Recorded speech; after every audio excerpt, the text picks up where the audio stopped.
Planner pouches would make a great gift for a book club, a teacher appreciation gift, anybody who likes to journal or annotate their books. They would make a great item to sell. Here is the cut list. I used a 22-inch zipper. It is much longer than the finished project, but it will make steps later on much easier. First, you will take the medium weight interfacing and place that on the back of your outer piece of fabric. You will place it on the wrong side and follow manufacturer's instructions to adhere it. Next, you will take the 1-inch piece of fabric and fold this in half. We are essentially making bias tape. So unfold and then bring the edge to the center fold and press, and bring the other edge to the center fold and press, and then fold it back over and press. You will want to press that with your iron. Now take your zipper and place it face up, and then place the outer piece of fabric face down, so the right sides together.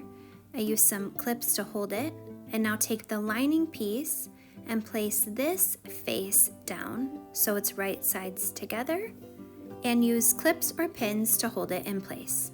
If you're using a directional print fabric, you want the print running parallel to your zipper. Now I'm going to sew this with a 1/4 inch seam allowance.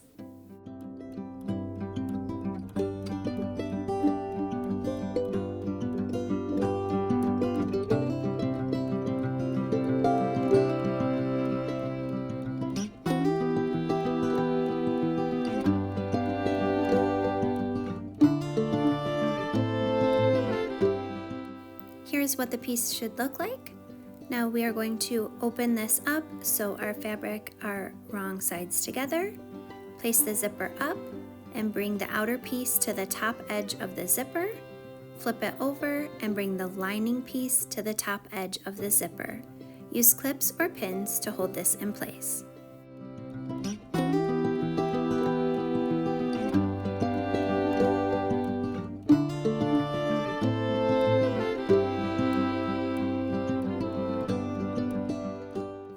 Now I'm going to sew this with a 1/4 inch seam allowance.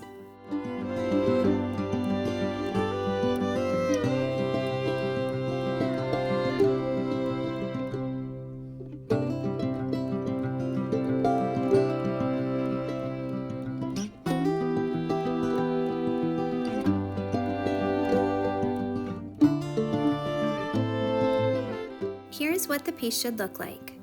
Now I'm going to unzip the zipper. We're going to turn this right side out.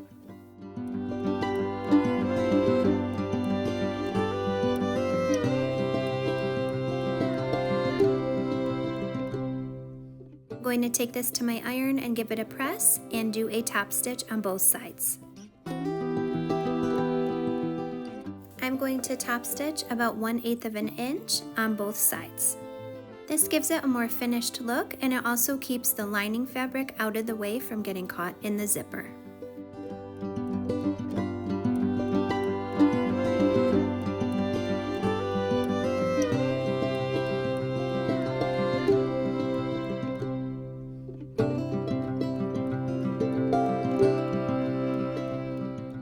Next, we're going to fold this in half and finger press to mark the bottom center. This will help us line it up in a later step. Next part is super important. You need to partially close your zipper before we trim the extra length of the zipper. Make sure your zipper is partially closed. Now I'm going to trim off the extra length of my zipper on both sides. Now I'm going to take the elastic and place this on the spot that we marked center. I'm going to line up the center of my elastic with the center we marked and then the middle of the zipper. Use a clip to hold all of these in place. Now I'm going to do the same thing on the other side. I'm going to line up the center of the elastic with that center fold we made and the center of the zipper, and then use clips to hold it in place.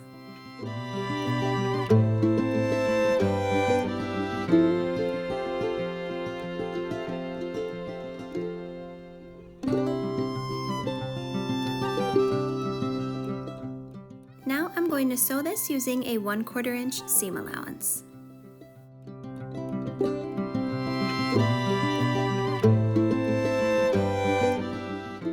I like to backstitch where the elastic is just to reinforce it, and I will do this on both sides.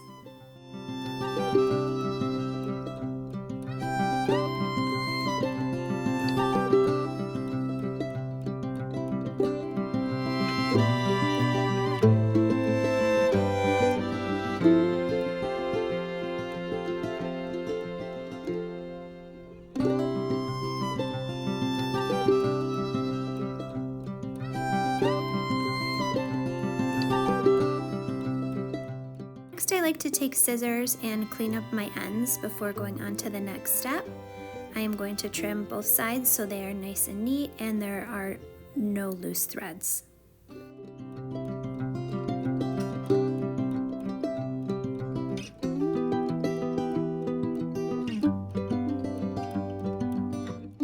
I don't like having raw ends on my finished projects, so I am going to use this bias tape that we made earlier and cover the ends.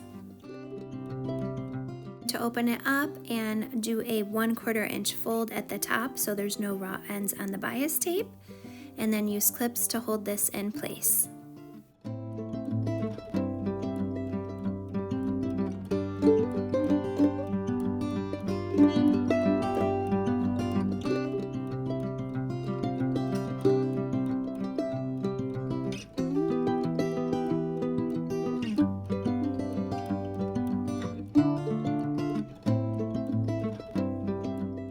I'm going to sew this using a scant 1/4 inch seam allowance. I'm sewing to the right of the fold of the bias tape.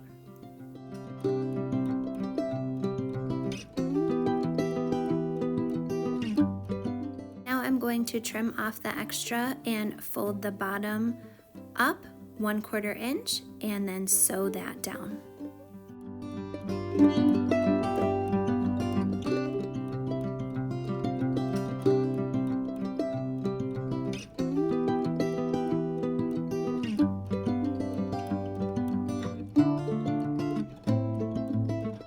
I'm going to take the bias tape and flip it over to fully encase the raw edges.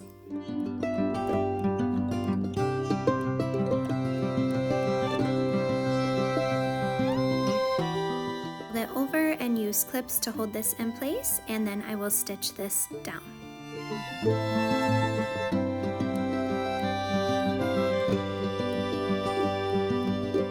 Repeat the same thing on the other side.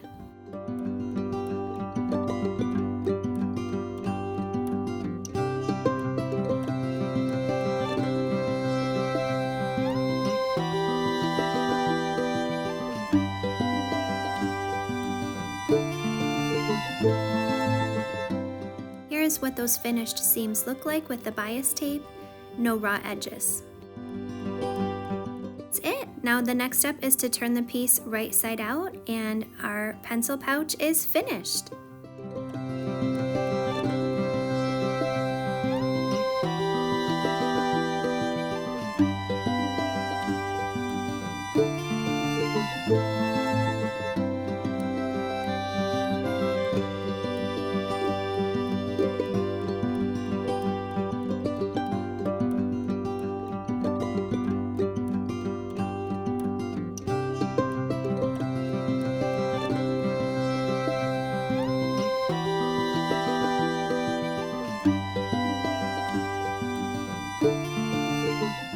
These are great for journaling, for your planner, and also for annotating books.